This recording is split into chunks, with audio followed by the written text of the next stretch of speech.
Have you ever felt like someone, or something, is watching you when you're alone? That was the question I asked myself that night as I sat in the dark, the soft glow of my phone, the only source of light in my bedroom. I had never been one to scare easily, but something about that night felt different. It was too quiet, the kind of quiet that presses down on you, making every little sound feel like it's crawling up your spine. The house was still, my parents long asleep in their room down the hall, the rest of the neighborhood likely wrapped in the same silence. I should have been tired, but I wasn't. Something gnawed at the edge of my thoughts, a discomfort that had been growing over the last few weeks. It started small, shadows in the corner of my vision that would disappear the moment I turned my head. The feeling of being watched when I knew I was alone. At first, I thought it was stress, school, or the hours I spent staring at screens. But the longer it went on, the harder it was to brush off. I glanced around the room, eyes darting from corner to corner. The usual shapes were there, the desk, the chair, the half-open closet. But they all felt wrong, like they weren't really there. My eyes stopped at the closet door, the one I had left open just a crack. A chill ran through me. I couldn't explain why, but I hated leaving it open, especially at night. I threw my phone down beside me and pulled the blanket tighter around my shoulders, telling myself I was being ridiculous. But that feeling of being watched, it wouldn't go away. I sat there, my ears straining for any sound, my heart thudding in my chest. And then I heard it. A faint creak, like the sound of floorboards bending under the weight of something that wasn't me. It came from the hallway, slow and deliberate. My pulse quickened, but I forced myself to stay still, my eyes fixed on the door to my room. Maybe it was the house settling, maybe it was nothing, but the sound came again, this time closer, as though something was moving toward me, step by slow step. I held my breath, listening. The darkness outside my room felt alive, pulsing with an energy I couldn't quite place. Another creak, even closer now, right outside my door. I squeezed my eyes shut, trying to convince myself that I was imagining things. But the soft click of my bedroom door being pushed open shattered that hope. I opened my eyes, heart hammering against my ribcage, and stared into the black void of the hallway. The door stood open now, wider than before, but nothing was there. I waited, muscles tensed, expecting to see something. But the hallway remained empty. A part of me wanted to call out for my parents, but something stopped me. It wasn't just fear.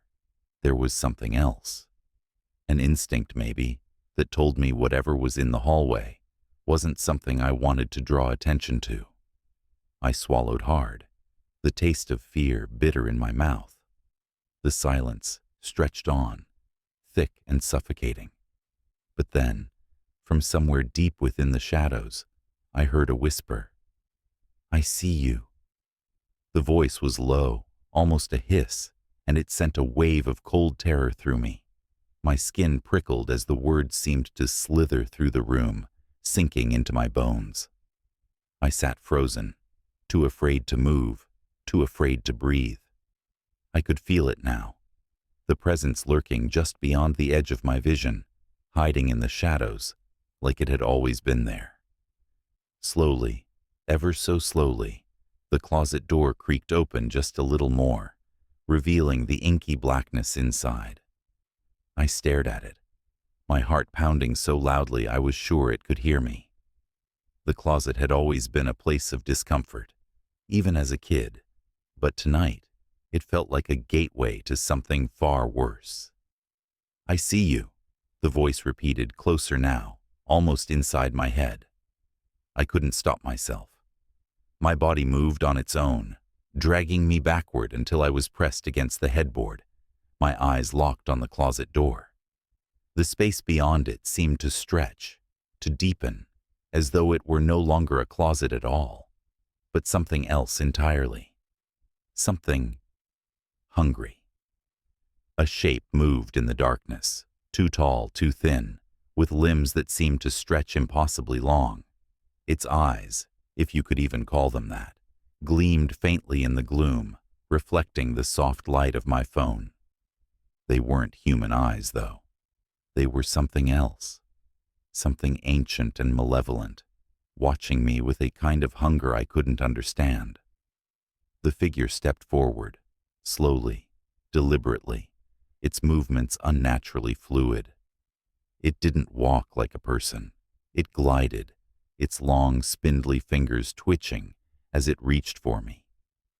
I wanted to scream, to bolt out of the room and run to my parents, but I was paralyzed, trapped under its gaze.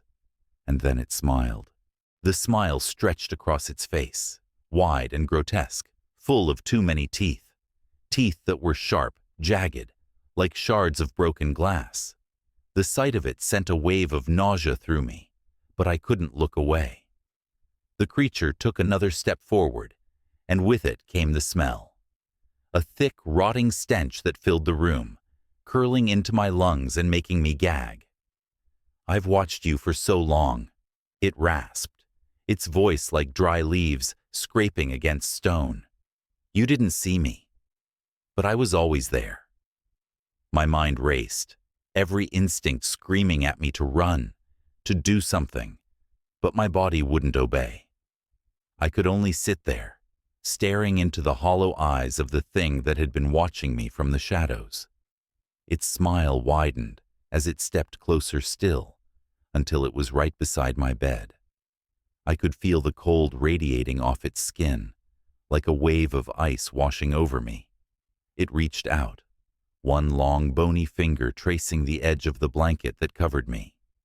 The sensation was like fire and ice all at once, burning and freezing at the same time.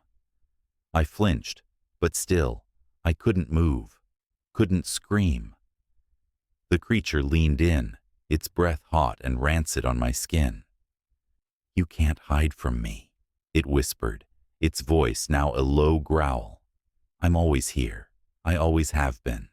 And tonight, I'm taking you with me." In that moment, something in me snapped. A burst of adrenaline surged through my veins, and I bolted out of the bed, crashing into the wall as I scrambled to get away from it. I didn't look back. I couldn't. All I could do was run, stumbling out of the room and down the hallway toward my parents' bedroom. I burst through their door, gasping for breath, my body shaking uncontrollably. But when I turned to slam the door behind me, I saw nothing. The hallway was empty, silent once more. The door to my room stood open, but there was no sign of the thing that had been watching me. I collapsed onto the floor, sobbing, trying to make sense of what had just happened. My parents woke up, confused, their voices distant and hollow, as they tried to comfort me. But I knew the truth.